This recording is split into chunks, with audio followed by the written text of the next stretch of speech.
આગળ વાત કરવી છે નશાના એ સોદાગરો કે જે ગુજરાતને દેશમાં નશાનો સામાન ઘુસેડવા માટે ગેટવે સમજીને બેઠા છે, પણ સામે સુરક્ષા એજન્સીઓ પણ સતર્ક છે અને આ નશાના સોદાગરો પર ગાજ વરસાવાઈ રહી છે। પોરબંદર નજીક દરિયામાંથી ડ્રગ્સ ઝડપી પાડવામાં આવ્યું છે। દરિયામાં 140 માઇલ દૂર જઈ ઓપરેશન પાર પાડવામાં આવ્યું છે। 8 થી 10 કલાકની વોચ રાખવામાં આવી અને એ પછી બોટ પકડી પાડવામાં આવી છે। દરિયાઈ માર્ગે ડ્રગ્સ લઈ આ નશાના સોદાગરો ગુજરાત આવવાના હતા, પણ ગુજરાતની જમીનની નજીક પણ એમને ફરકવા નથી દીધા। છેક પંજાબ સુધી આ ડ્રગ્સ પહોંચાડવાનું હતું અને એના માટે ગુજરાતને ગેટવે સમજીને બેઠા હતા, પણ સામે સુરક્ષા એજન્સીઓએ ગુજરાત એટીએસ હોય, કોસ્ટગાર્ડ હોય, મરીન પોલીસ હોય, એ બધા જ સતર્ક છે અને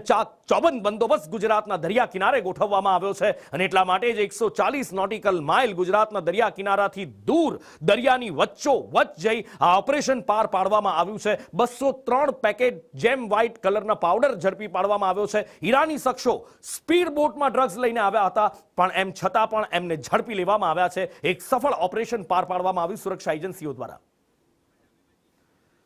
વધુ માહિતી સાથે સહયોગી સંવાદદાતા હિમાંશુ મારી સાથે લાઈવ જોડાયા છે। હિમાંશુ, ગુજરાતના મારફતે દેશમાં ડ્રગ્સ ઘુસાડવાના ઘણા બધા પ્રયત્નો આ નશાના સોદાગરો કરે છે। ક્યારેક એમનેમ બિનવારસી પેકેટ મળી આવે છે, તો ક્યારેક આ રીતે સ્પીડ બોટ લઈને આવે છે કે જેથી સુરક્ષા એજન્સીઓ પકડી ન શકે, પણ ગુજરાતની સુરક્ષા એજન્સીઓ, દેશની સુરક્ષા એજન્સીઓ સામે આ ડ્રગ્સના સોદાગરો, આ નશાના સોદાગરો પસ્ત થઈ જાય છે, ઘૂંટણીએ પડતા દેખાય છે।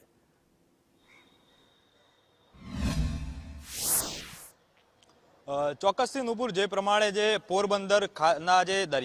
દરિયામાંથી જે ગુજરાત એટીએસ અને જે કોસ્ટગાર્ડનું જે સંયુક્ત ઓપરેશન છે તે પાર પાડવામાં આવ્યું છે અને જે દરિયાઈ કિનારાથી જે 140 નોટિકલ માઇલ જે દૂર જે ઈરાની જે બે શખ્સો હતા જેમની ધરપકડ કરવામાં આવી છે,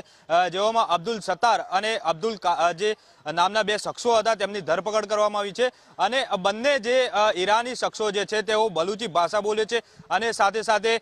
તેઓ ઈરાનના જે હાજી ફિદા નામના જે ડ્રગ્સ સ્મગલર છે તેના પાસેથી જે 203 કિલો જેટલું ડ્રગ્સ છે તે લઈને જે પંજાબનો એક શખ્સ છે તેને મોકલનાર હતા, પરંતુ જે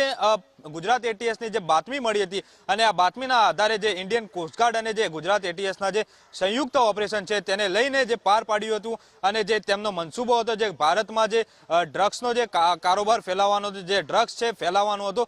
તે ડ્રગ્સના જે મનસૂબો છે તેમનો ગુજરાત એટીએસ અને કોસ્ટગાર્ડ દ્વારા જે તેમનો મનસૂબો પાર પાડવામાં ન હતો દીધો અને બંને જે આરોપીઓ છે તેઓની ધરપકડ કરીને જે